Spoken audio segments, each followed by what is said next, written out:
বলছে কি খুব ইম্পর্টেন্ট একটা বিষয়, সাপের ব্যাপারে কিন্তু হাদিস আছে একাধিক। এবং এক্ষেত্রে আব্দুল্লাহ ইবনে ওমর রাদিয়াল্লাহু তাআলা আনহু তিনি সাপ দেখলেই কিন্তু দৌড়ান দিতেন এবং মারতেন। আপনি বলবেন যে হুজুর কেন তিনি মারতেন?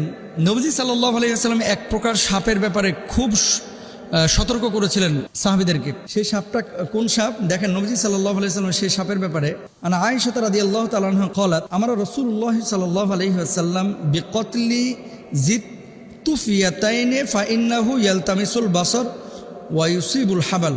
আয়েশা রাদিয়াল্লাহু তাআলা আনহা থেকে বর্ণিত, তিনি বলেন রাসূল আকরাম সাল্লাল্লাহু আলাইহি ওয়াসাল্লাম পিঠে দুটি সাদা রেখা বিশিষ্ট বিষধর সাপ মেরে ফেলার নির্দেশ দিয়েছেন, কারণ তার দৃষ্টিশক্তি কেড়ে নেয় এবং গর্ভস্থ সন্তানের ওপরে বিরূপ প্রতিক্রিয়া সৃষ্টি করে।